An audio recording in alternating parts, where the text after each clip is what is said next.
Hey ghosties, I'm Harley. And I'm Candace. And this is Haunted Through the Ages.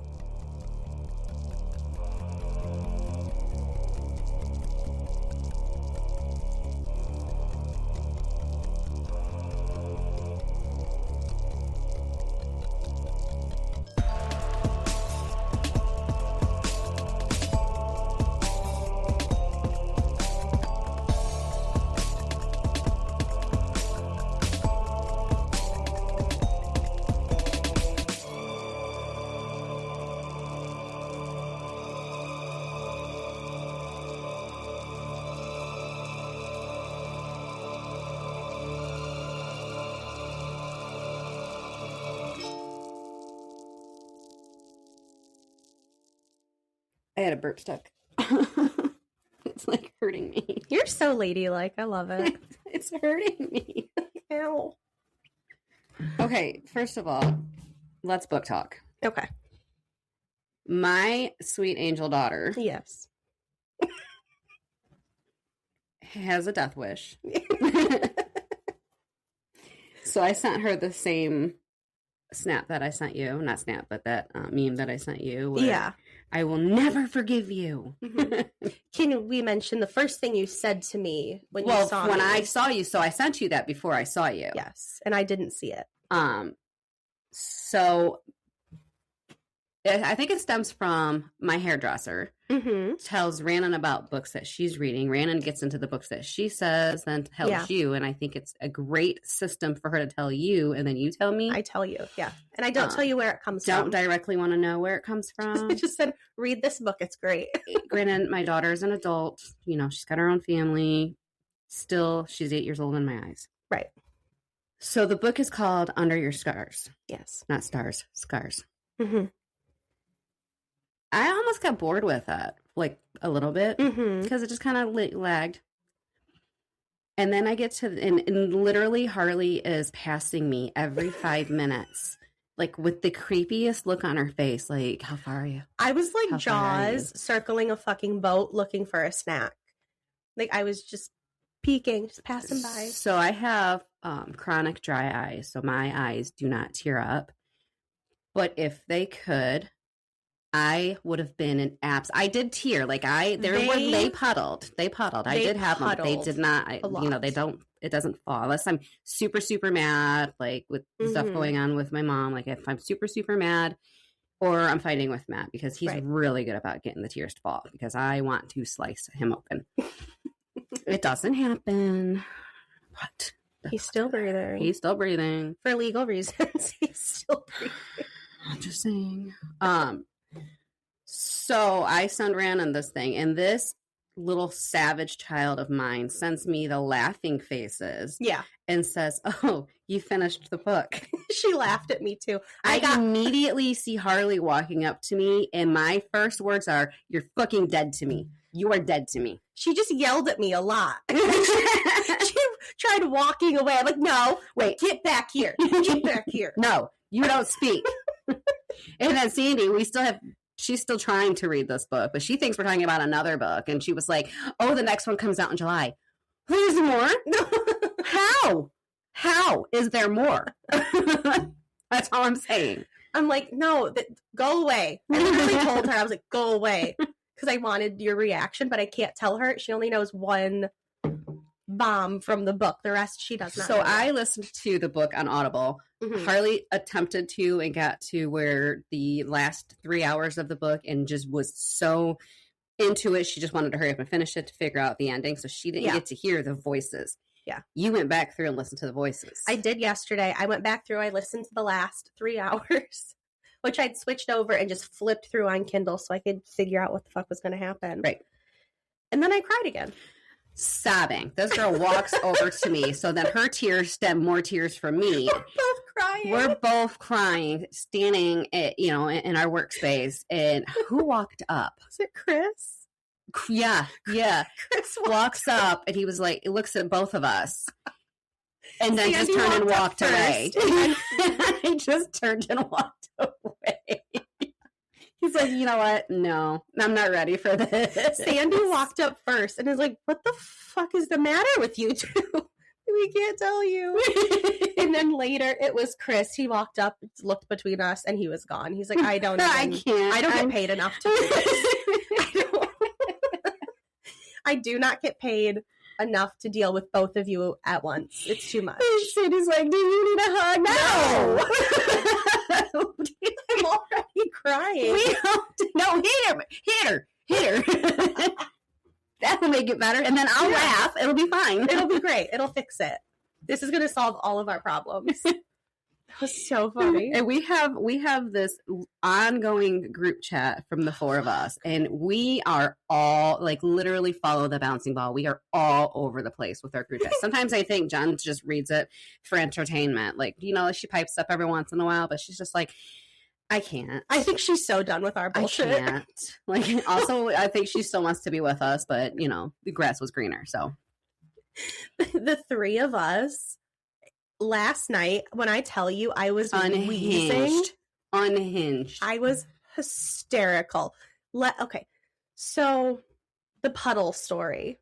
Oh, my gosh. So a couple weeks, you tell the story. So our sweet friend Logan, who does our intro music, he's in a band, and his band played out. And, they're linked below, by the way. His personal music that he plays, and then also his band. It's linked below if you want to find it. Oh, that's cute. Yeah, it's been linked for a while. Okay. Mm-hmm. They're a great band. We are merching out here. Like we're supporting the band here. Mm-hmm. They play amazing rock music. It's great. We would love them. So anyway, we go to one of their shows. My sweet husband likes to push alcohol onto people. I was driving us home, so he couldn't give it to me. Mm-hmm. Harley, she was already intoxicated from one White Claw. At the very beginning of the night, and then I sobered up. She wasn't. It was like the whole can. Everybody, you drank the whole can? One whole can? I would not have even blown anything on a breathalyzer. Absolutely not. It would have been like, what's wrong with you? So, but Sandy, Sandy got to be Matt's victim for the night. He tried with Logan, but Logan's like, dude, I gotta go on the stage. Like, I do not want to be up there staggered. I'm like, why? That's how all rock bands go. Like, you have to be drunk to perform. Duh. We talked about it later. He's like, man, he was really pushing it. I did 2 shots, and then I'm like, Matt, I gotta get on stage. Like, I cannot be wasted. Well, he said that there was somebody at another show that would do the same thing, but he had to call, he's like, I have to focus. Like, Motley Crue did it every single night. You can do it too. Calm down. Don't be a pussy. Sissy. So Sandy was Matt's victim, and by the end of the night, she was standing directly in front of the speaker, swaying. I don't know how she didn't have blood coming out of her ears. It was so fucking loud. She was in such a zone. Like, she had like bubbles over her head, just swaying. Okay, this isn't swaying music. It's metal. It is metal music. Bouncing around, moshing behind me music. Like, but she's just like she was at a kumbaya, literally head up, holding on to her jacket or her shirt, whatever she had. It's a free T-shirt that she's just gripping it in her arms, just swaying back and forth. I'm like, oh my god. So now the night is over and we're leaving, and she's like, wait, I have to get my coat. Okay. Now I'm making fun of her because she's 900 years old with the giant winter coat on. It's like 70 degrees outside. So I told Harley, like, Matt and I will walk you guys to your car to make sure, you get Sandy there safely, because we don't need her wandering in the middle of the road. Because this bitch was stumbling.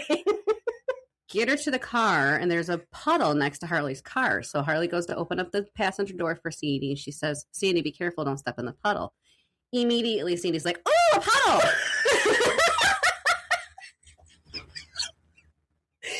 Bitch would have gone swimming. Grab her by her arm. Harley puts her arm out like the mom, reflex when you're driving in a car. Don't step in the puddle. Oh, a puddle. Oh, a puddle. Sandy, get your ass in the car. Oh my god, this girl was so funny. So in our group now, we're still going on and on and on about just random shit. Well, last night again, we were picking on Sandy because it's fun. Hey, look, we pick our victim each night. Sometimes it's me, but a lot of times it's me because I'm. Harley, you know, she gets a little too sensitive sometimes. Like, bullshit! You're so mean to me. You are so mean to me. I had one emotion one time, and these bitches will not let me down about it. Like, oh, I'm sensitive. Like, first of all, it was hormonal, and I had emotion. All right, I had emotion. A motion. Just one. They're like, we don't like this. What's happening? Come back, be mean again. This isn't good. She sent the mushiest, lovey. I love you guys. Text. I'm like, can you pull your head out of your ass? You're my people. I don't know what I do without you. What's happening right now? Like, who broke Candace? I forget what I said, but like, pull your head out of your ass. What is wrong with you? Like, you need to be hit is basically what you were talking. Because, you know, tough love. You know, we do tough love. Well, you do. Well, you obviously do too. It works. Shit, I'm sorry. My bad. I had a moment. I'm back.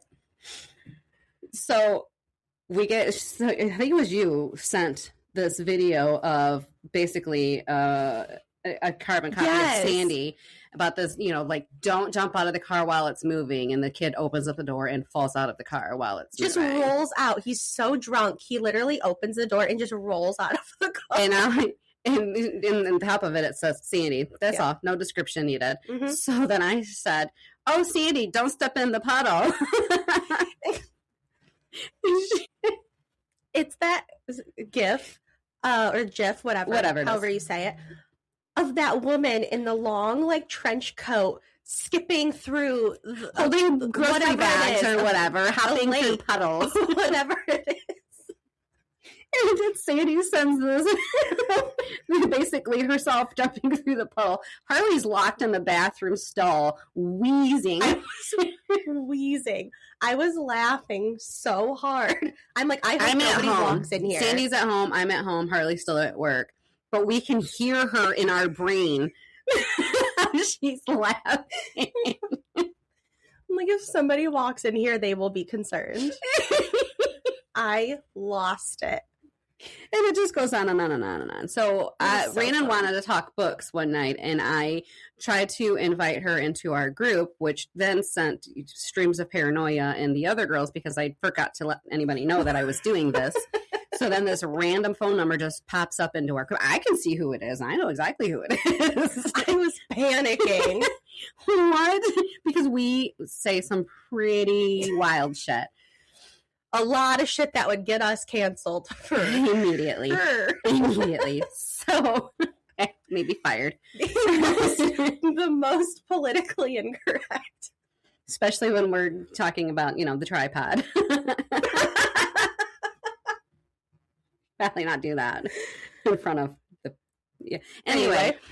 So Rhiannon must have listened to our episode last night, which way to be late about it, by the way.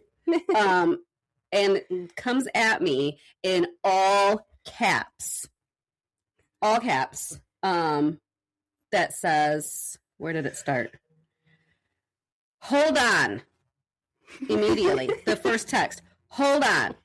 I never got any text from the group. All caps still, by the way. I never left because I never got added. Nope, I can show you where it says Rhiannon left the group. I'm like, wow, she's already tired of our shit. And also, we didn't have messages going out. No, not at that time. Nobody was using the group chat. We were all texting separately because panic. You mean like reading the shit right now. And I sent Rhiannon the invite for the group, and probably about 20 minutes later fell asleep. Mm-hmm. So then I wake up to who got added to the group? What? It's Rhiannon. And then Harley opened my mind of, do you really want your daughter in this group seeing the things that we discuss? And I'm like, you guys would be okay. But you're her mother. I'm her mother. Yeah. And I certainly wouldn't. I don't want to know the books this child is reading, even though she uses my Kindle, my KU. Yeah. So I can see the things that she reads. Sometimes when I want to, pick a new book, I'll just go, because I don't know who it is. Mm-hmm. It's either Dream or Rhiannon. Right. So, I pick your child. Mm-hmm. I'm like, I don't know who's doing this, but also, good book. I'm like, maybe I don't want her to see some of, like Papa Smurf. She don't need to know. No. And I think there's so many things that come from work. Like a lot of had work she stuff. gotten the grasshopper, she would have been like, had no idea. Is Harley on crack now? She would have had the same response that I did when Sadie said, just type grasshopper. Okay. So I thought I did it in the group. I really did thought I did it in the group. And I sent a private message to Harley that said grasshopper. She's like, you can fuck right off. Wow. What the hell did I... Sandy's over here next to me waiting for the text to come through. She was like, I didn't see anything. I just sent it to Harley. Sorry. Took a screenshot, sent it to the group. Tell that story. That's a you story to tell. And we will leave names out, but of course, names will be excluded. That's a you story to tell because I was oblivious. I was in my book. I'm walking past and I see all these bitches cackling over there, and I'm like, I know I'm not joining you because I'm literally on the verge of tears right now listening to this fucking book. Sandy and I were talking and got on the topic of guys, and one of our coworkers walks up. She's 18. Just a baby. Cutest thing, though. Cute, but trucker mouth. Good Lord, this girl. I wouldn't start a fight with her because she will swing. I'm like, I'm so glad you and I get along because you could beat the shit out of me and I'm afraid of you. But she's so funny. And so she walks into this conversation as she's only 18? She's a baby. I know, but I thought she was younger than that, not gonna lie. No, she's 18 now. Yeah, she just graduated. Because I told Logan, I was like, make sure you let us know when there's like an 18 and up show and not a 21 and up because we're going to bring her. Right. She wants to go. So. But she can keep up with us. We are not age discriminatory. Like, we all are welcome. Mm-hmm. And so we're talking about this guy, and I show this girl a picture. She laughed so hard and so loud. I've never showed a picture of somebody and had somebody cackle the way that this bitch did. She goes, I heard it from across the building. I just looked over like, nope, I cannot. Mm-mm.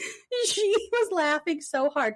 She had to walk away. She put her head up against the wall and had to come back to Buried us. her face. Like, couldn't do it. She couldn't get herself together. And all she said was, he looks like a grasshopper. No, not a grasshopper. Hopper, to be specific. One from a bug's life. Which is completely untrue. So don't believe that. But that now we're just sending pictures of grasshoppers because it's funny.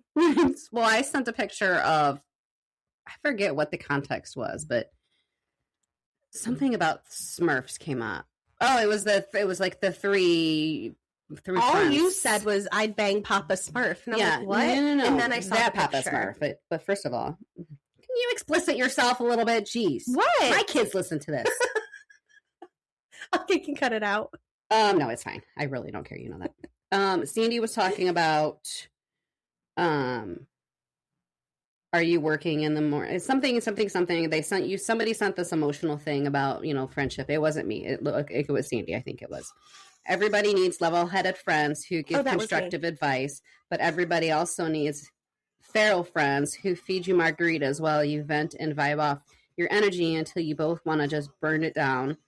It takes a village. So that's why I sent this Smurfy thing that said we're in this together. Yes. But there was chats in between. I couldn't find the right picture. Yeah. And then they kept talking and I'm like, I'm still going to send it. I don't care. Nobody's going to know what the hell I'm talking about. I was so confused.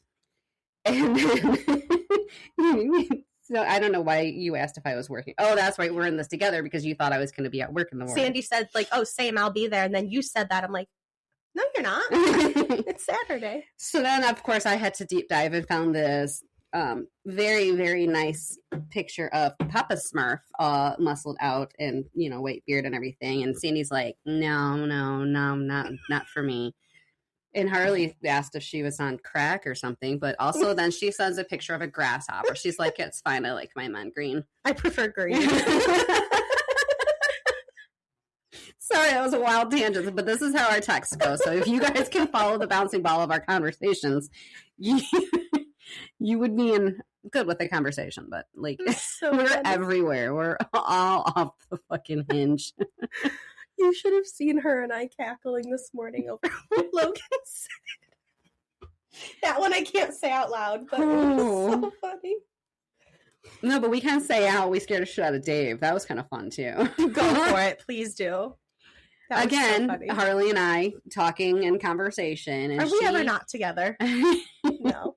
She walked one way to a particular area, and Dave and her were talking, and I went around the other way, but ended up in the same area. By that time, Dave had turned his back to Harley to do his work because that's what he does. He's a good employee. So we continue talking, and then we turn our heads, and here comes Sandy moseying on up to us. So now the three of us are standing there talking, and then Dave turns back around to say, oh, yeah, Harley, it's because they were in a conversation, just the two of them. And immediately jumps back like, holy shit, you guys are multiplying. You just multiply. And then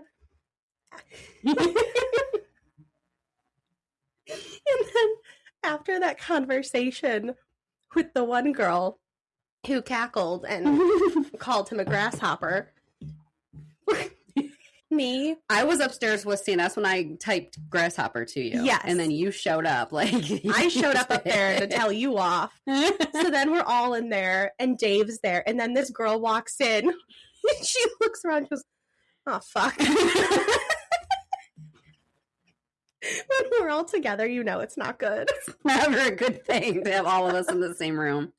The reaction. Oh fuck. But I still didn't have the tea about what the grasshopper meant. So I'm like, you need to sit down to tell me. So I showed her the picture that I sent of Hopper to you. Yeah. And she immediately starts laughing. Like, you see it too. I'm like, I really don't, but I know what Hopper is. Hilarious. I'm just going to keep feeding the pigeons. It was so funny. But also we've decided that I have a tracking device on my person by our bosses, because every single time I'm with any of them, no matter who, I could be standing over talking to Logan, I could be back talking to Dave. It doesn't matter who I'm talking to, but one of the bosses always shows up wherever I am. Harley and I will be standing out there talking, and then Sandy will walk up, and next thing you know, here comes a here comes a boss. There's a beacon. They see the beacon flashing. They're just like, oh, let's go get him. I mean, Greg's told me numerous times that he wants to tie a balloon around my ponytail, so that he always knows where I'm at. Oh, that's so funny. I just go on adventures whenever I'm out and about. I do it to Matt too. Matt will have to call me on the phone, like if we're shopping or whatever, and he's looking at something too long. Yeah, I follow a squirrel and I'm off. You're gone. Damn it! Now where'd she go? So he'll be calling me like, "Where are you?" I don't know. And I'm at the store. Where are you? The kids don't need to, because they literally track my location of everywhere I'm at. So yeah, it doesn't matter. They find me. Oh my gosh, we have so much fun together. It's all of us are just a great time. And I'm sad. Like, she's going to be on vacation next week now. Like, I know this is going to be hard, but also, I mean, we do have a lot of fun when she's not there too, because she's always involved in our conversations, no matter where we're at. And this should probably scare people, that we are in constant communication. All of us at all times. It doesn't stop. Like there is no. I woke up this morning because my phone goes into focus at like 8:00. So I woke up this morning and immediately my phone starts vibrating. I'm like, is there a fucking bug? Like, is the world ending? What happened? You open it up. It's our, the name of our group. Oh, well, there's some shit happening. Let's see. Oh boy, Logan's in trouble now. It's literally like reading a book. Like, what's going to happen next? What does she say about it? Suspense. It's a soap opera. I love when I open my phone and I have like 14 text messages. I'm like, whoo, what's going on today? And before I was like, here we go. I don't know what's happening. Now it's like, wait, no, why isn't anybody texting? Okay, I'm going to start some shit. I think because it's just reached a level of so unhinged. It's so much fun. And Jen, bless her heart, because she tries to catch up. She's like, wait, so was it this person that walked you to your car? That's exactly it. But that was last week. That was 4 months ago. I don't remember. She's not a big phony. Like, she's not ever, she's, right. I'll text her and wait like 2 days for her to respond. It's so okay. Funny. If I call her immediately, she's picking up. Mm-hmm. Where I'm the exact opposite. Like, you call me, I'm looking at my phone. Do I need to do this right now? How big of an emergency is it? Before you call me, ask yourself, is this textable? Unless, of course, it's my pickle, because she wanted to FaceTime me the other day. Yeah. So that was so fun. And then can I have sleepover when you're on school break? Then yes. That's so cute. Oh my God. I love that she can ask no, because usually when I ask to have the kids, it's always this, well, 15 reasons why. So now when she asks immediately, because Pappy is not going to say no. Mm-hmm. Like, Pickle wants to have a sleepover. Here, ask Pappy. That is so cute.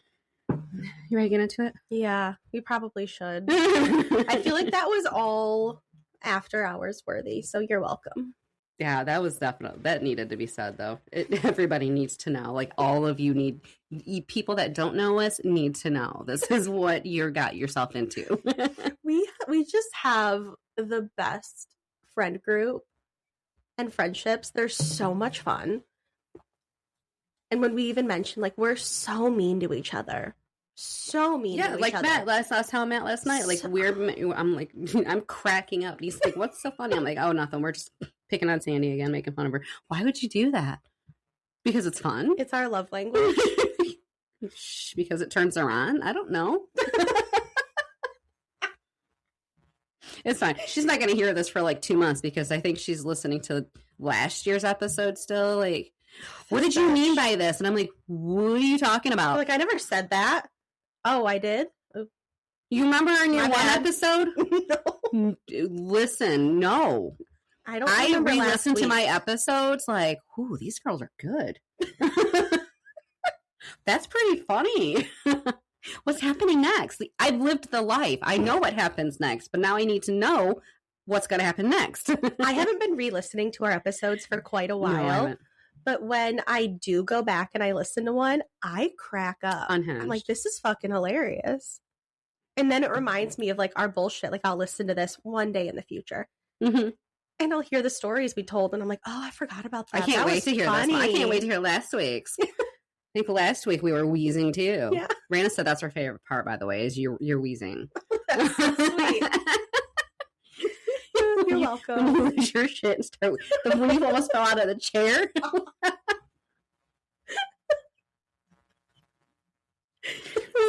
I promise we do tell scary stories, but we come with a Jack in the Box. Like, we're here to have a good time. There was the one day when I completely lost my shit and I couldn't stop laughing. And then I think she did message me that day. She's like, what is happening? It was so funny. Do you need medical help? No, I'm the only one that needs that. Oh my goodness. I can't walk with 2 feet. I walked over to my counter yesterday to plug in my shake plate that I was doing. Just walked past the counter and knocked over 4 pictures and busted my hand. Matt's like, are you okay? I'm like, yeah. He's like, what'd you do? I'm like, just knocking over pictures. Doing what? Walking. Doesn't take much. No, it really doesn't. No. I'm good at injuries, so I'm a klutz. That's what I do. That is hilarious. It's the redheaded syndrome. It's fine. Those people are nuts. You're a special bunch, aren't you? I don't really think that you guys are appreciating my Gemini stuff that I keep sending, though. That's all I'm saying. You're insane. I know. Thank you. All that tells me is how crazy you are. Thanks. So when I do have that, motion, occasionally, yeah. Understand it's in there. It's genetics. Like, I'm programmed for one occasionally. Oh my gosh. Allegedly. People are gonna think we're so dumb. I don't think we've ever explained where motion comes from. We probably have sounded so stupid this whole time. I say the randomest shit and I just run with it. So. That one came from my kid. Yeah, that's right. That's right. It was the memory. That's the one that I drug out from Dory. Yes. But motion. Motion was, yes, your baby boy. if he's upset and he's crying.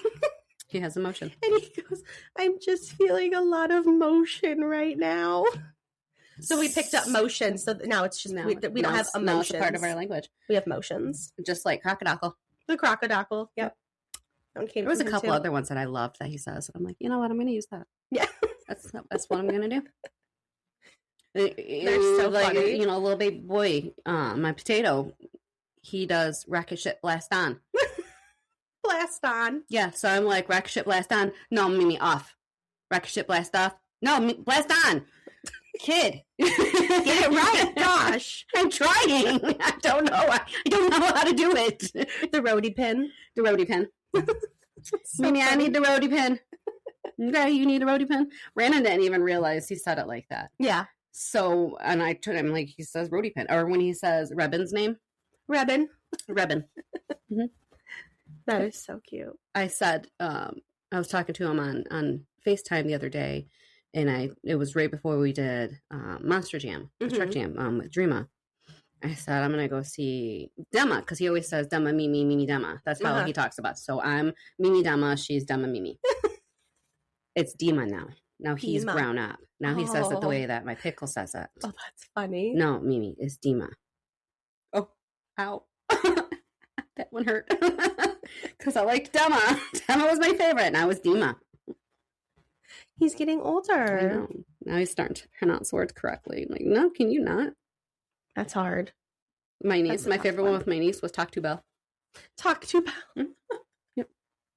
The girl's in her 30s, and she still calls me Aunt Caname. Yeah. It's always been Caname. Caname. First it was Caname, and then she added Aunt later on in life. And my sister be like, why do you still call her that? She's like, because that's who she is. Yeah. And then she tries to get her son to do it too, but he's like, no, I'm not here for that. We know how he is with choosing his own names for people. St. Canis. St. Canis. Okay. Okay. We're going to jump into it. You got a long one. Very funny. You're so welcome. You're so welcome. Now we need to get scared. So I've done so many like volumes of things, I feel, and I never finish them. Even though it's fully my intention, I just get distracted. So we're doing volume 2 of Mackinac today. Holy shit. I know. That was like June or something. It's been We're in the halfway point of our 50 episodes. You're welcome. Now you're going to get the second part. And we also just had our anniversary, which we have to mention. It's been a year now. It's been a year. Just over a year. So happy anniversary. Happy anniversary. So we're rounding back to Mackinac Island. That's also like our second most popular episode. People seem to like it. So hopefully you'll like this one. Although I'm nervous to do this one because I feel like this one is cursed. This was the episode. Should we go outside? No, I'm laughing, but no, seriously. Well, this was the episode that the wrong one uploaded. Fortunately, nobody listened back then. But now, I'm a little scared. I'm like, is it cursed? So I have to make sure this one's not fucked up. So we'll see what happens. Here we go. So we're starting with, because it's been forever, so I'll refresh. We covered just multiple locations from across the island. So today we're hitting the rest of them, and we're starting with the Rifle Range Trail. Well, before you get going, let's let people understand. We do have a lot of listeners that are from different countries. You're right. So Mackinac Island is located in the Lake Upper Huron. Peninsula of Michigan. Yes, in Lake Huron. So it's between the lower and upper peninsula in Michigan, right by the Mackinac Bridge. Thank you. You're welcome. It's fine. I just figured, I noticed that we have a couple more new countries that popped up on us. There is a lot. Yeah. Now. Singapore loves us, and I love that for Singapore. Thank you, Singapore. Singapore does love us. Yeah. So, I mean, we're global, so you're welcome. Well, how could we not after bullshit like that first 30 minutes? Okay. So, get back into it. The Rifle Range Trail is a narrow dirt path lined by trees.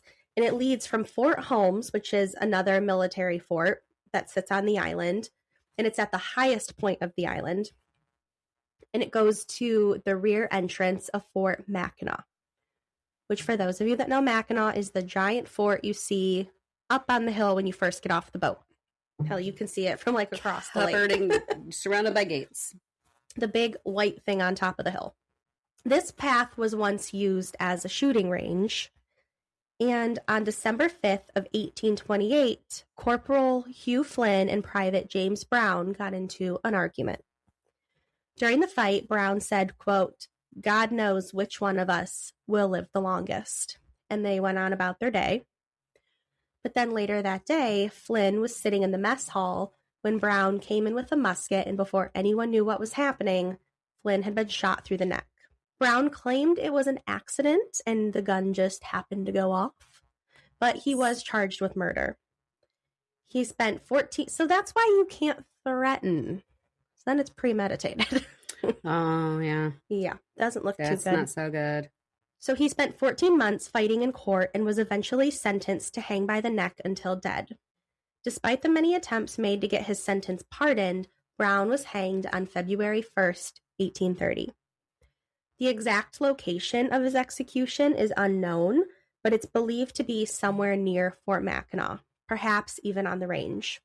Nowadays, phantom bullets hiss past tourists and locals. People feel like they're being followed and watched when they're on the path, and they'll hear footsteps following them.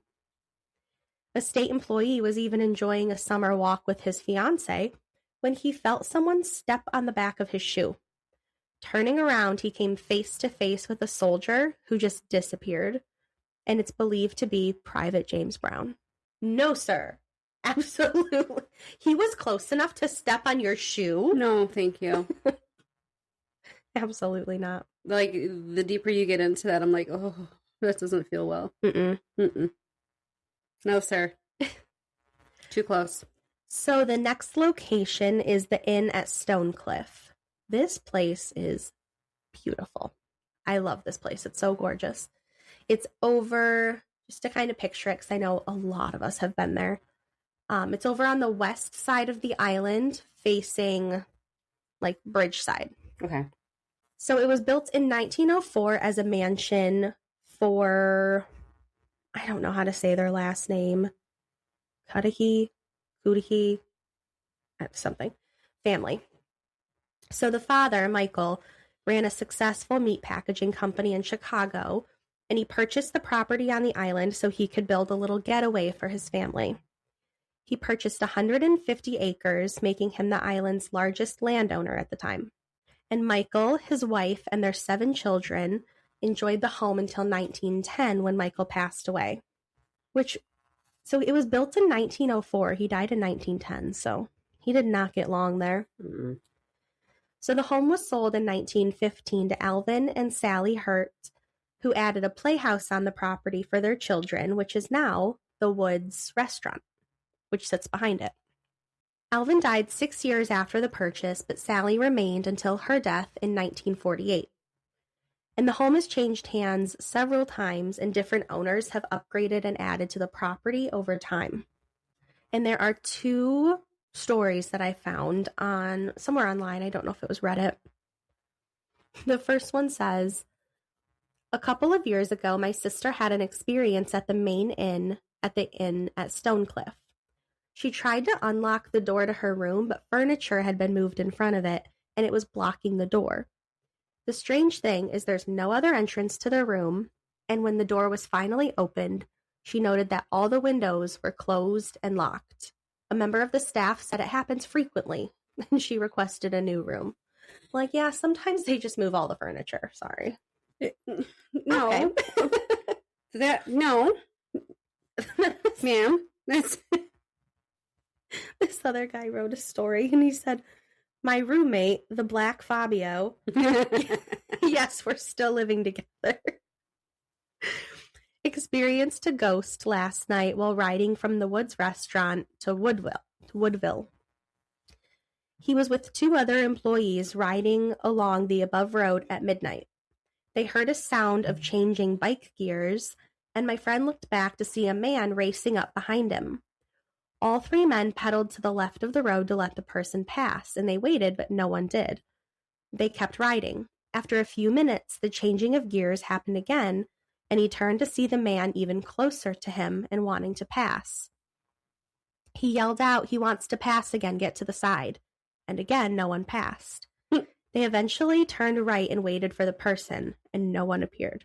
No.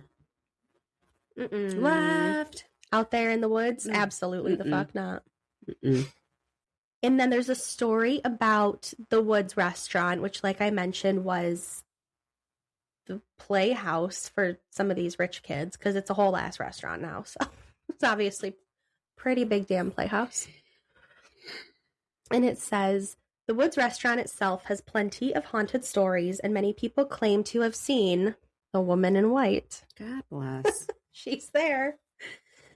Often hovering around the area near the bike racks, looking through the windows, or just inside near the bar. A friend of mine recently saw a ghost near the bowling alley, which is inside the restaurant.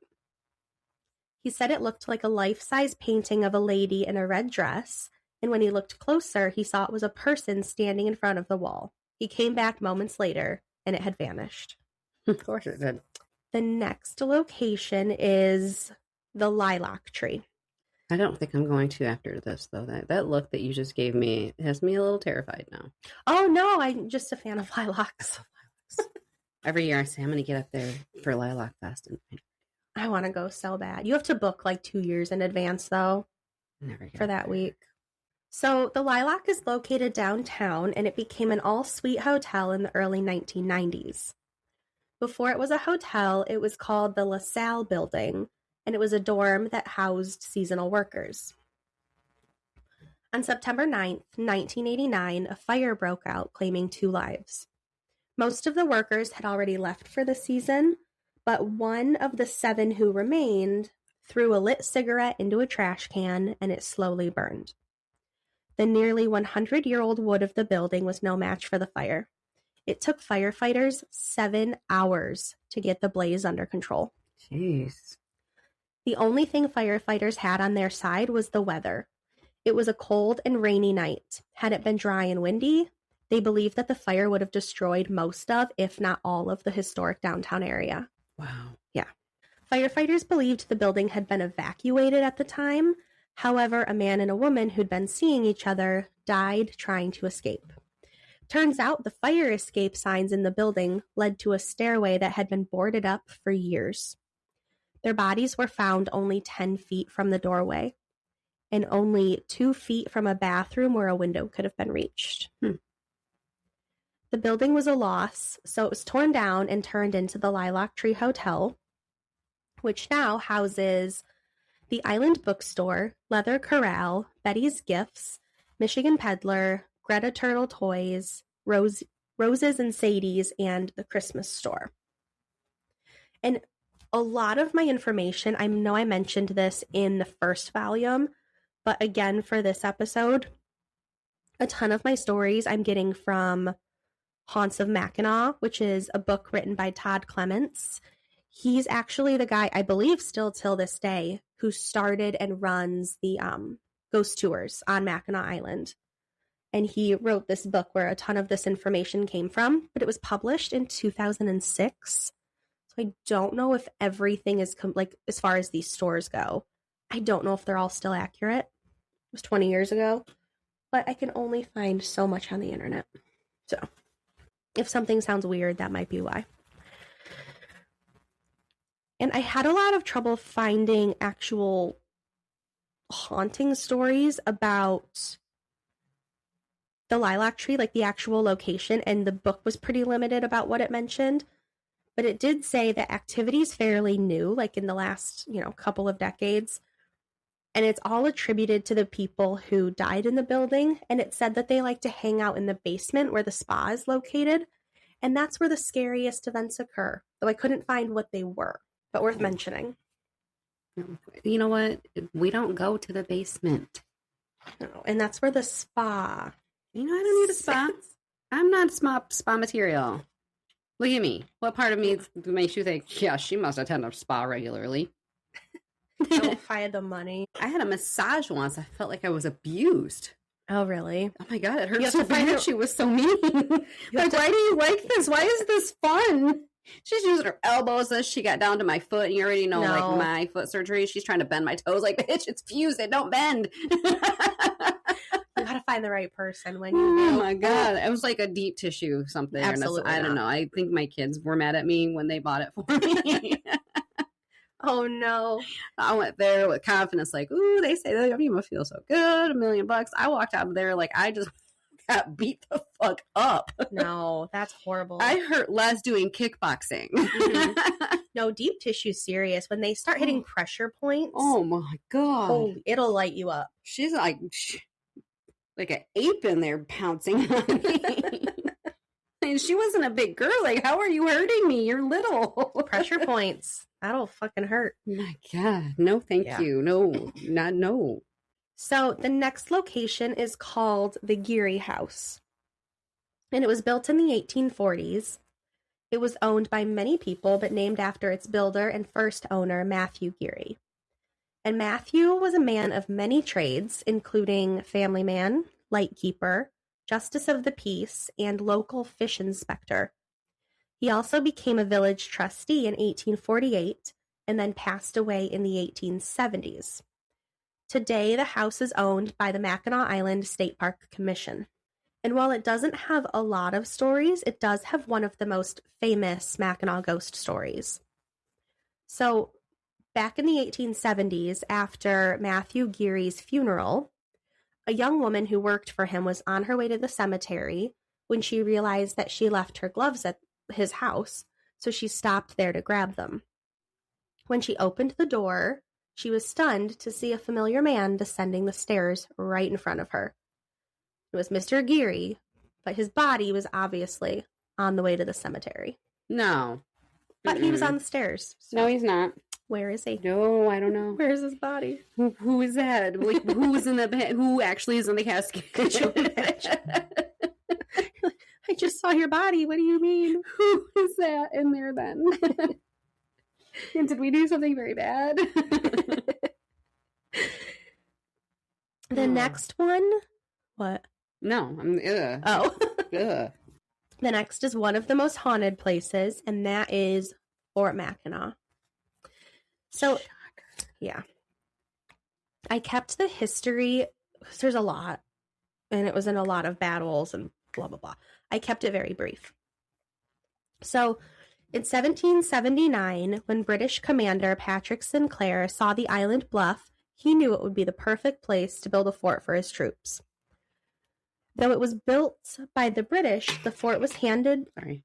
Shh. I'm playing with Play-Doh. Sorry. She is playing with Play-Doh right now. It's fine. Though it was built by the British, the fort was handed over to the Americans just 3 years later in the Treaty of Paris. After some back and forth, the British vacated the fort but left it unfinished and trashed. Decades later, in the War of 1812, British forces attacked the fort in an attempt to take it back. They were successful, and the Americans were forced to surrender the fort. In the Americans' attempt to get the fort back, they had to pull back during their first attack, and in the second attack, there were 51 wounded and 13 dead U.S. soldiers, but the attack was still unsuccessful. The fort remained in the hands of the British until it was signed back over to the Americans in the Treaty of Ghent in 1814. And this is the last battle that the fort saw, and the last time it changed hands. There are several buildings in the fort, and all of them super haunted. The Cowles children are two ghosts that remain in the officers' hill quarters. These children are believed to be Josiah and Isabel Cowles, and both died at young ages when their father was stationed at the fort.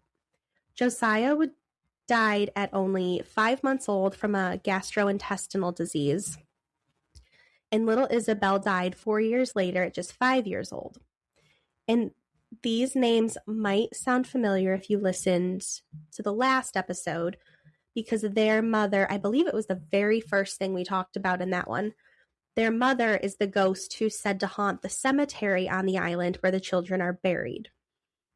I did not go back and listen, but I think she was a woman in a blue dress who's seen weeping at their graves. Sounds familiar. Mm-hmm. So today you'll hear a baby crying. Motion sensors will go off when no one's there. Furniture moves on its own. And ghostly lights appear in the windows of the room that once belonged to the children. And the next building there is the officers' stone quarters. It's actually the oldest original building in the entire state of Michigan that's still standing, built in 1780.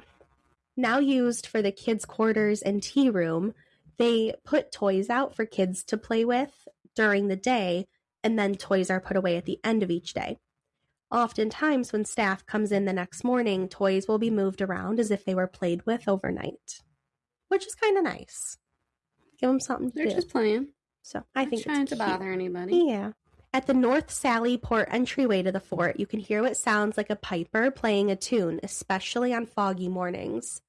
The player's never been identified, but it's believed that this could be James Irvine, Samuel Finmore, or Thomas Ward, who were all musicians who served the fort at different times. And then located in the floor of the guardhouse is something called the Black Hole. It was used as the fort's prison until 1828, and at least one prisoner died in there. And there have been rumors of a skeleton being found in the hole, but that's unconfirmed. I doubt it, but it's a fun story. Mm-hmm. Allegedly. And there are lots of orbs showing up here in photos and significant temperature drops. Shocker. Yeah, right. In the fort's hospital, a photo was captured by a tourist that showed a phantom leg, and people who go into the hospital claim to feel a lot of sadness. Now, I didn't see this photo recently, but I do remember seeing it when I did my research for the last episode, so I'll try to find it, because it was a creepy photo. Not attached to anything. You could just see the leg. Ew. Yeah. Ew. Yeah. I'd rather see the whole person. You know, a person missing a leg would be cool, but I don't want to see just the leg. It was like one that I did. I wish I could remember the location, but in one of my episodes, it was just like floating legs. Do you remember that? Like this, I think it was a hotel or something, and somebody saw like floating legs in their room. Yeah. I don't remember where it was, though. Like, why aren't they at least on the ground? Ma'am, do you need your legs, sir? Hello? Whose legs are these? Did you forget something? So creepy. The next one is the Island House Hotel. And this, so you guys can picture it for those who have been there, is like right when you get off the dock downtown and you go right, you're going to pass the big white hotel on the left-hand side, like right past the park. So it's the oldest hotel on the island that's still standing, and it was built in 1852. It originally stood on the water as a beachfront resort, but the second owner had it moved to its current spot about 300 feet away from the water. The Van Allen family, there was no way I was going to say that fast. I'm like, don't, just stop now. Before you embarrass yourself. Nobody's impressed. No. The Van Allen family was operating the hotel in the 1930s when Rose Van Allen Webster, the owner's daughter, that's quite a name, isn't it? It's a mouthful. Slow it down. The owner's daughter passed away. Following her death, the hotel sat empty 2 separate times. Then in 1969, 3 businessmen purchased the hotel in an effort to save it. After renovations, it reopened in 1972. And here, there's the spirit of a man who's said to have died in the hotel many years ago and still roams the halls. They say he's harmless and he pretty much just ignores people, but he does like to move furniture occasionally. They could start a moving company with the ghosts of Mackinac. These bitches love to move furniture. And he does it be. He does occasionally just appear in front of people, but they say he's friendly. Okay. So he just likes to pop out and say hello. Mm-hmm. No, or not. Okay. That's cheesy. fine, but I don't need somebody just popping up on me. Hey, wait till you. We'll get to it. There's a lady later who's all sorts of fucked up. It's one of the things I like the least. Save it for last. So, I was knocking my microphone over. She's busy playing with her fucking Play-Doh over here. So the next one is the Cloud Dormitory. It was built in the 1800s as a hotel, but it's now, at least in 2006, was used as a dorm for employees of the Chippewa Hotel, the Lilac Tree Hotel, and Pink Pony. Oh, I remember that. Love the Pink Pony. They have really good food. One of the most commonly seen ghosts here is that of a little girl. Nobody knows who she is, but she loves to make her presence known. A lot of people believe that she was a murder victim when the building was still a hotel, and they believe that her murderer is still there as well. I don't know why they think this, but they do. That's terrible. People have witnessed footsteps, balls bouncing down hallways. Absolutely the fuck not. No, thank if you just saw nobody there and just a ball bouncing, no. That would destroy me. And again, well, it's not being moved, but furniture floating in the middle of the room. No. Hell the fuck not. That's a demon. Absolutely not. That would destroy you. Done. I know that because of the laughter. You're too scared to do anything but laugh. Absolutely fucking. I literally would just stand there like cackling like somebody get me the fuck out of here. That's my panic response. It's just a laugh. And it's not just a laugh. Like there's a certain depth of this laughter. Like you need to recognize that right now. The laughter of fear. Nope. I see one fucking chair lifted off the ground. You're out of there. Look at this. You'd be like, what Candace who? Oh, she gone. She gone. One former resident claimed that a spirit knocked over an entire bunk bed. Her laughter. I'm sweating. Absolutely not. Yeah, you know what? I can handle the leg. You'll show me the fucking leg again. Well, according to those who live there, it's not actually that scary. It's not that big of a deal. No, it's actually not that scary. And if you ask the spirits to stop screwing around, they will. Well, that's all you got to do. I know they knocked your bed over, but they're sorry. Can they pick it up? Because it's fucking heavy. Probably not. They're like, no, bitch, that's fine. I can float it, though. But it's still going to be on its side. Oh, fuck you. You know what? The car seems like a very good place to stay right now. Your car's not there. Son of a bitch, that's right. You can't even hide in the car. And you don't want to ride or hide in the carriages either. Absolutely. I'll tell you why later. I don't want to. I don't want to. You're in trouble. I'm swimming. Like, whatever. We swimming. Let's go. There's no escaping this. I am running across the fucking ice. Like, we're going. Scaffolding the freaking bridge. Like Tarzan down there. Oh my gosh. Absolutely not. So, the next place is called the Drowning Pool. Have you heard of this? No, but it sounds like a place I'm not going to like. You're not, because, well, you're you. In the 1700s and early 1800s, rumor had it, allegedly, here we are. 7 women were accused of being witches. You know what? Fuck these people. Back in those days, as we've discussed many times, one of the methods used for determining if someone was a witch was to tie rocks to their feet and throw them in the water. If they float, they're a witch. You have to kill them. If they sink, they're innocent and you killed them anyway. So, the 7 accused women were thrown into a lagoon on the island between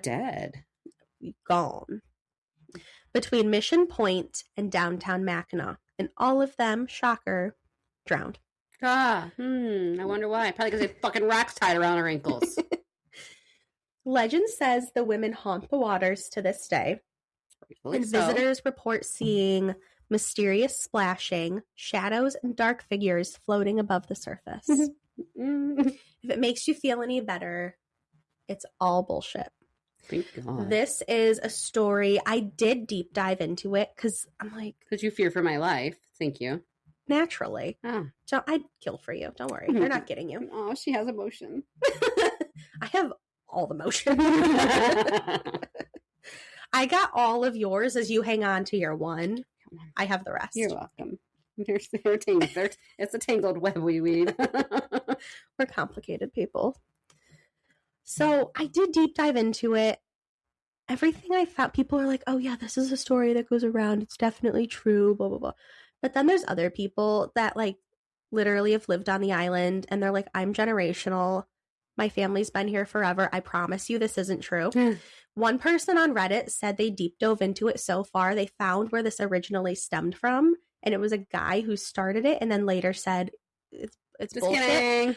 What I'm saying is that something like this could have happened. I'm not saying it actually happened. Oh so it's bullshit, but it's a fun little... mess with people's emotions. I was like fascinated at first though. I'm like, did they have their own witch trials? Like that's fucking crazy. I mean, it's terrifying, but also it's fascinating. Yeah. I was gonna say cool, but I'm like, that's not the right word. I don't mean it like that, but you know. Wonder if they do that to us. Help, just me. Let's go find out. I guess I'm taking one for the team. We all have to sometimes. It reminds me of the movie The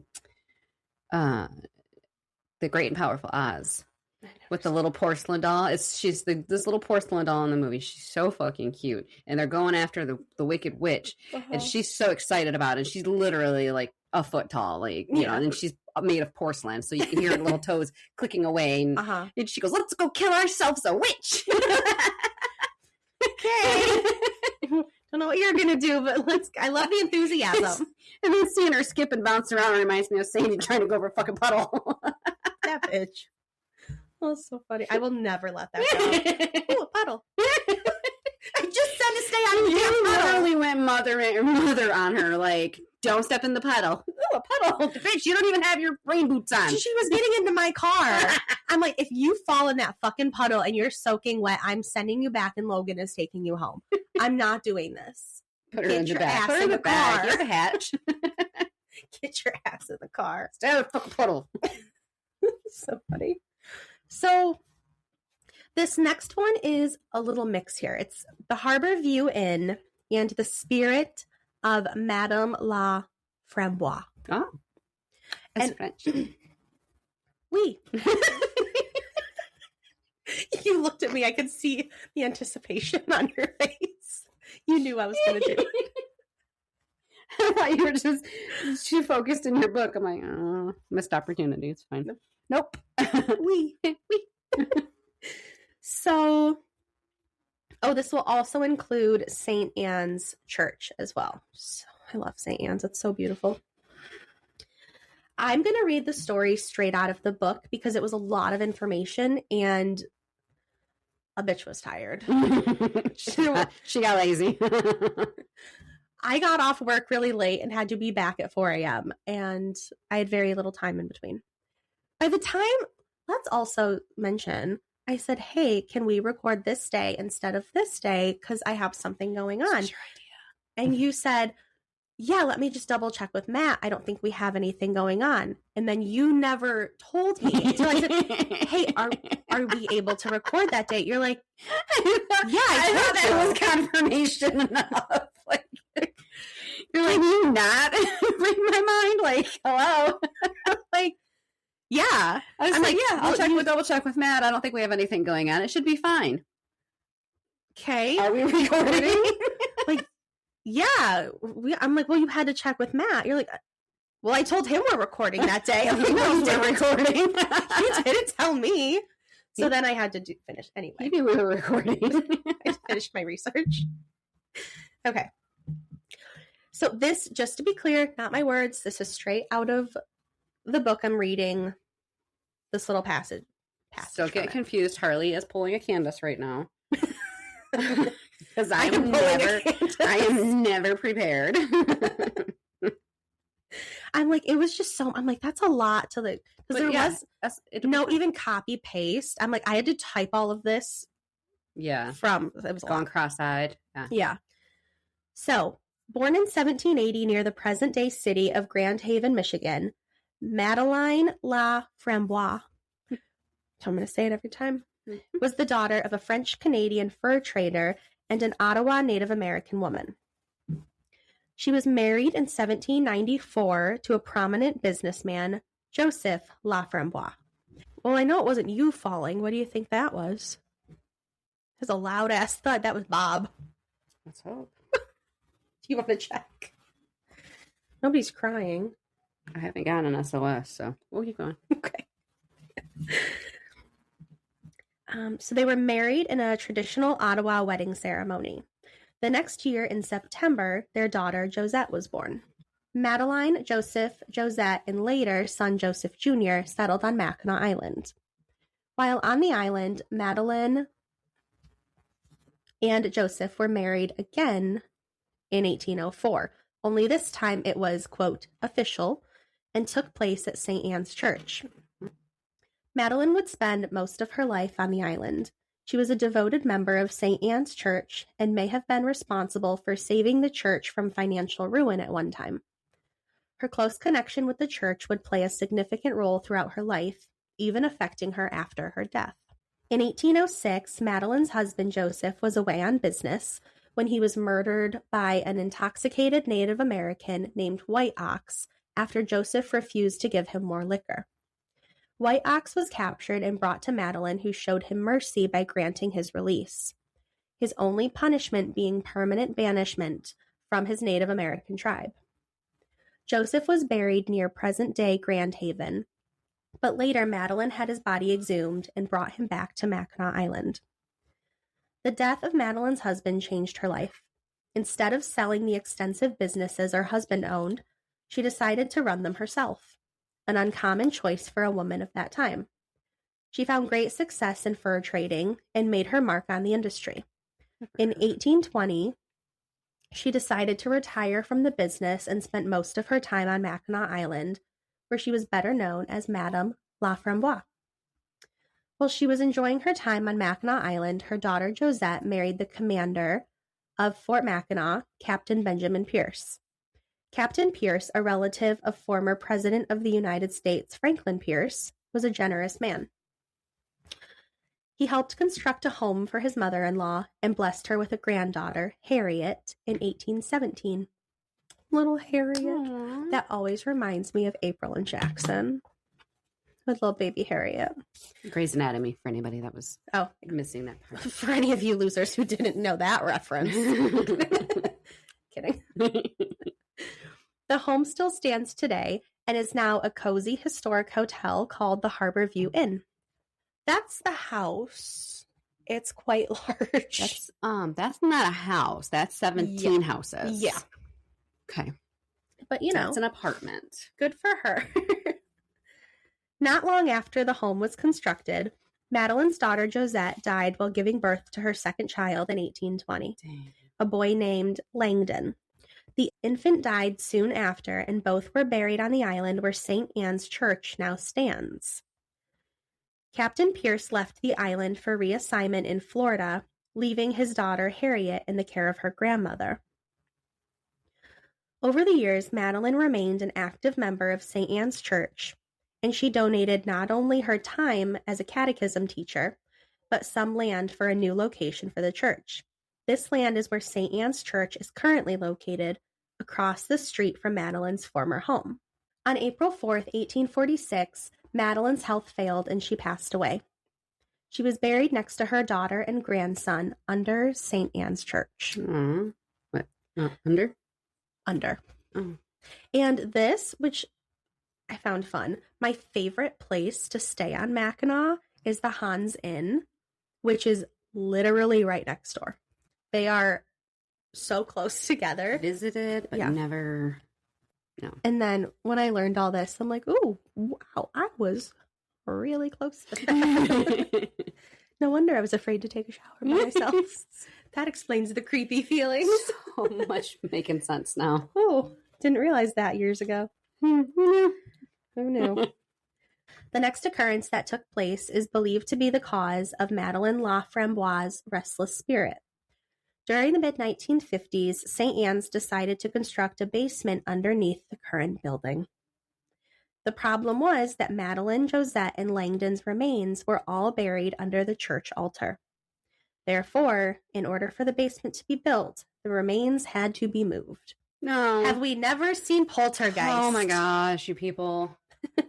It's believed that the earthly remains of Madeline, Josette, and Langdon were stored in a barn for several years. Stuck them in a barn. Like, we'll get to them. It's fine. They're not going anywhere. Finally, after the pleading of relatives, the three were laid to rest in the churchyard. Now, ghosts. Several different phenomena has taken place since the remains of Madeline, Josette, and Langdon have been disturbed. The first took place soon after the basement was built under the church. The foundation of the church weakened so severely following construction that the walls began to slump and the plaster cracked. Although repaired, some have attributed this dilemma to a curse Madeline may have placed on the church for upsetting her final resting place. The second paranormal phenomenon involves Madeline's house and tombstone. Since the remains were moved to the churchyard, her house and tombstone have been reported to possess a ghostly glow in some photographs. The glow has been described as if the stone was on fire, surrounded by red, yellow, and orange lights. And the last known incident of paranormal phenomena occurred in Madeline's house before it was converted into the Harbor View Inn. A videotape of the entire interior of the house was made.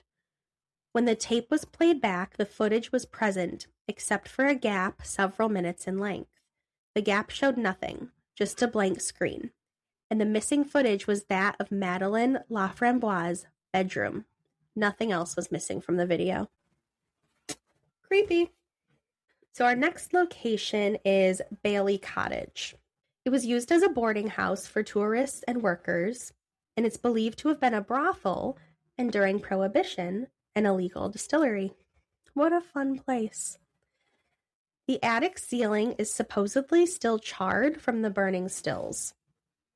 There's supposedly a photo that exists of the house when it was a brothel, and in this photo you can see several of the prostitutes, including one who's said to have hanged herself in the turret room of the house. A former owner named Bill is also said to have died in the house when he fell asleep smoking a pipe, sent himself up in flames. Mm-hmm. Typical. Shocker. At the cottage, people hear doors opening and closing, footsteps, items falling, voices when no one's there.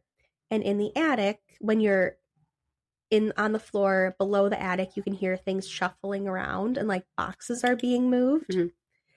And they believe it's people still working when it was a distillery. Okay, I can respect that. I mean, they love their job. They got to get the booze out. I get it. Important things. Respect. Priorities. Hello. We don't have time to die. We have to get the drinks made. Mm-hmm. And here's one that makes me very uncomfortable. Oh, boy. The most unnerving spirit is that of a woman who enjoys peeking into bedrooms. Oh, God. Well, we know you love that as much as I love the movie Furniture. See, the furniture doesn't bother me, but a little peek, absolutely. You see like a half of a face just peeking. No. No. Kind of like we're not doing what that. You were doing to me. When you were reading the book, looking over the counter and shit. Exactly. Pulling a Wilson. You done yet? What part are you at? You okay over there? I was dying. You know, look. Oh my! Can I tell you? Like the air left my fucking lungs. Like immediately, as soon as I got to the part, I was like, stopped what I was doing and just became numb. Mm-hmm. Like people are trying to talk. Shut the fuck up. Everybody wants to come up and talk to me when I'm listening to. Obviously, they don't know that I'm listening to a book. They just think it's music or whatever. But either way, I'm deadpan looking at absolutely nothing, staring with my mouth open. Does it look like I need to be approached and talked to? So good. Okay. So this woman, she's believed to be a prostitute who died in the house. And she also now likes to stand in people's doorways. So blocking off your exit. So you can't leave. Shake your bed. And pull at your covers when you're trying to sleep. Your favorite. Girls trying to work. Your favorite. Those are all the things I hate the most. No. Where you gonna run if the exit's blocked? The corner. We all know my survival instincts are top notch. It runs into the fucking closet. Can't come here. I would die very quickly. Oh, this one's rough too. So the next place is called the Mission House. It was built in 1825 and served as a boarding school for over 500 children. It's said that the school ran like a big family, and one of the things provided was medical attention when the children were sick. Okay. However, the 1800s of it all, medical practices were questionable, and it's believed to be mostly because of that and them not knowing what to do, that 16 children died while at the school. And they're babies, so I wanted to read their names. Can we give them a little shout? Because if it's available, I like to give them a little shout out. Mention it. So, in 1824, there was Sarah Bennett, who was 8 years old. No. 1826, Joseph Lyman, who was 12. 1827, Electa Hastings, who was 15. Samuel Lastly, who was 4. And Isaac Miller, who was 10. In 1828 and 1829, there was John Christie, who was 4. Charlotte Deverny, 16. Hervey Lovett, 8. Louis Pyant, 7. Peter Pyant, 5.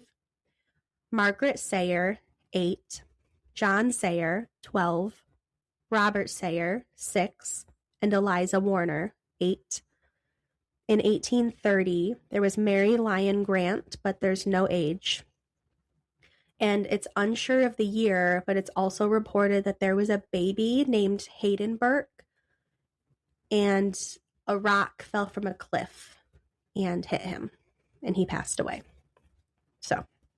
That's terrible. That's so sad. I don't like that part. And it's also mentioned that because these were both Native American and European children who were here, and it's mentioned that these names may not reflect the children's actual names, but it was a common practice for an English name to be assigned to students of French or Native American heritage. So that's what we know. Either way, they were babies. That's weird. Anyway. So in 1845, the school was sold and turned into a hotel until it was closed in 1939, but today it houses island employees. If you told me I was hired and have to move into the place where all the kids were, knowing how haunted it is, no. Put me in with the red-eyed demon from the last episode who, bangs on your doors and stuff. I'm not here for the kids. That freaks me out. So this place is obviously haunted as fuck by the kids who died there. Residents will claim to see figures of children. I don't want to see a figure event, no. On the first 2 floors and the basement. The 3rd floor has very little activity, though, because that floor wasn't added until long after the children were there. So, and they go where they're most comfortable. So one common sighting is that of a small boy who enjoys watching people until he's spotted and then he just runs away. One employee had an experience with this little boy in the middle of the night while he was getting water and described it as the scariest night of his life. So the kids have knocked over alarm clocks, and they might even bump into your bed in the middle of the night. It said while they're not aggressive, they really want people to know they're there. So they are very active. They're just lonely. Probably. So then we have Mission Point. And Mission Point Resort wasn't built until the 1950s. But it's pretty famous on the island for its paranormal activity. It was originally used by the MRA, or the Moral Rearmament World Conference Center, which it's a religious thing. The book explains all of it. I got bored. So I didn't go into it. Long story short, in 1966, the MRA moved its operations to Switzerland, and the resort became a college. But it only lasted for 4 years after failing due to financial trouble. The college only had one graduating class, the class of 1970. Gosh, it would be kind of cool to be in that. Yeah, I was in the one graduating class. Okay. In 1972, Mission Point became a hotel and resort. Back when it was Mackinac College, there was a student who is very famous on the island, and his name was Harvey. He's become probably the most well-known ghost on the island. While he was a student at the college, he fell in love with another student, and when she broke his heart, Harvey was so devastated he went up on the bluffs and threw himself off, Dang, ending Harvey. his life. So he is seen all over the place, and he's quite a prankster. Harvey loves to mess with the staff, and he specifically loves to make messes. He'll wait till the staff cleans and then go in behind them and make huge messes. Oh, mischievous. Yeah, they say he's more annoying than anything. Another common sighting is near the theater, and there people see soldiers walking around, perhaps patrolling, and then they just disappear. And I found a Reddit story from a woman who stayed at Mission Point. She said, "I was with my son. It was the end of the night and we were in our room. It was nice and quiet and dark and rather peaceful. Then I heard some muffled voice, but I thought it had to be in my head. As I dismissed it, my son said, 'Did you hear him too?' The voice sounded like it came from the floor area, like sort of under the bed. I don't want to hear any voices coming from under my bed." I would have, there would be a Harley shaped hole in the wall. I cannot even tell you if I hear talking under my bed. I didn't say a word to my son, so that rattled me. My son was younger and exhausted from the day on the island, so he crashed. I was exhausted, but now I was scared and unsettled. I kept scanning the room, and that's also when I stupidly Googled whether Mission Point is haunted. Oh, stupid, boy. stupid, stupid. Then I watched my trash can. Tissues floating or like flickering as if a fan was on it, but there was no fan, no AC blowing, nothing. The window was not open. I freaked and put the trash can in the hall when it stopped blowing the tissue. I remember it being stupid, silly things, but I felt someone there and I was scared. I watched TV for a bit and then I closed the TV armoire because I was afraid I might see a reflection or something. That's a smart woman right there, because that's the kind of shit I'd think of. Nope. Close that on up. I literally hid under the blankets and eventually fell asleep. I woke up to the TV doors open and a dresser drawer or two open. When my son got up, we went to breakfast, but I stopped at the front desk to ask, and she said, "Well, yes, we have heard stories. There's a ghost who does like to play pranks, and people have heard pranks. People have heard strange noises," but she was like, "It's in the one building usually." And then she looked up where we were, and she's like, "Oh, yeah, needless to say, I canceled the next night. And since the hotel was booked, we called our trip done one day sooner." No. Some people are cool with ghosts and the games they play, but I am not one of those people. I love this lady. So we just have two left. This one is Small Point Cottage, built by Allinson and Anne Sheely in 1882. Over the years, there have been many different owners, and one of them had a young daughter who was devastated when her family moved away. And she declared one day she'd return to the island. Okay. And that she did. She's believed to be one of the ghosts that lingers. Oh, she returned all right. Forever. Mm-hmm. She likes to move items and even take them for what they call her collection. I don't know what that is, but I don't want to find out. You can hear her soft footsteps, and guests say that she's a pleasant and playful spirit. The second spirit is a male known as Aaron, and they believe he also once lived in the house. I'm sorry, when I hear the name Aaron now, that was the name of the drunk guy who rolled out of the car. I just picture him. Oh, God, stop. Like, Aaron, you better stay in this car. Open. Anyway, this Aaron, they believe he also lived in the house and has a very strong attachment to it. He's a gentle spirit who likes to create his own mischief, and you can hear him walking, opening and closing doors, and he loves to lock the front door as well until the owner asked him to stop, and he did. He also appears as an apparition, but it's not common. No, he's just fucking with you. Mm-hmm. And then we have 2 quick stories from carriage tours. Hence the reason you can't sleep in your car. Don't sleep in a carriage either. No. So carriage tours tend to have some good stories as their horse-drawn taxis run all night, often down lonely and dark leafy trails. I heard a story last year of a guy who was near the village, which is Harrisonville, where most of the residents live, like in the center of the island, and was called to pick people up from downtown at 2 a.m. It was quicker for him to cut through the cemeteries. We're taking the long way around. Yeah. I don't give a fuck. I got time. Y'all have to wait. No, but time and space. Like, nope. And down by the governor's house. Then, for those who don't know, the governor has a house on the island where, like, the flag is raised when they're there and shit. So, big fancy place. Mm-hmm. Then to go down Hoban Road. In the center of the island, there are 3 cemeteries all in a triangle. The horse-drawn carriage approached St. Anne's Cemetery, and the electronic equipment died, including the radio. Spooked out, the horses began to run past the other cemeteries. If the animals are freaking out, be afraid. Yeah. Be very afraid. Then I'm with them. We're going. Last night, when I got home and I was home alone, all of a sudden, Charlie's sitting there and her little ears go back and her tail fluffed up. And she's looking down the dark hallway into my bedroom.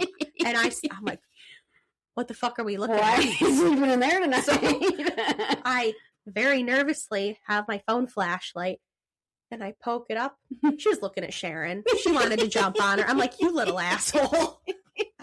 Poor Sharon's just sitting there like, hey. And then Charlie went and pounced on her. Oh, my girl, you can't do that to me. There was a fucking demon in there. It was the other cat. It's fine. It scared the crap out of me. Glowing eyes. Sharon's looking up like, bitch. She's like, what? Yeah, she's just sitting there next to my bed like, what? Oh, hi. I'm home. So the driver felt, oh, here we go. So the horses now are running past the other cemeteries. And at this time, the driver felt a pair of hands grab the bottom of his leg and tug. So once the horses passed the last cemetery, they calmed down and the electronic equipment turned back on and everything seemed to be fine. Except for the demon grabbing his leg, but that's irrelevant. And the last story is often retold by taxi drivers, that there are 2 well-known ghosts on the island. One is a woman in white near Stonecliffe, and the other a soldier. At certain points on the island, these ghosts will sit on the back seat of their carriages. The driver will look in the rearview mirror and see them just sitting. The drivers would then turn their heads to look behind them, and no one is there. And these ghosts always get on at the same spot. Like a routine. They're just keeping up their routine in the afterlife. Well, it's fine. They got a job to do. Got places to be. Oh, it's not fine. No, it's not. And that is it for volume 2 of Mackinac. And I thought we'd end up having more, but there are so many locations that are haunted, but I couldn't find It's just enough stuff. It's just haunted. Yeah. I couldn't find enough stuff. So there are 2 volumes. Voices, footsteps, blah, blah, blah. If there's interesting enough history, I'll still talk about it, which I did for those, but the other ones didn't have enough. So that's all we have. If you guys had fun today, which we had a blast. I don't know if you all did, but we did. Join us everywhere else. We're on Instagram, YouTube, Patreon if you want. Like our opener today was a lot of like Patreon should have been Patreon stuff. So if you were into it, our after hours sound a lot like that. So go join over there for a lot more. Email us at hauntedthroughtheages@gmail.com. If you have anything you want to hear, let us know. And I think that's it. So we will see you guys next week. Bye. Bye.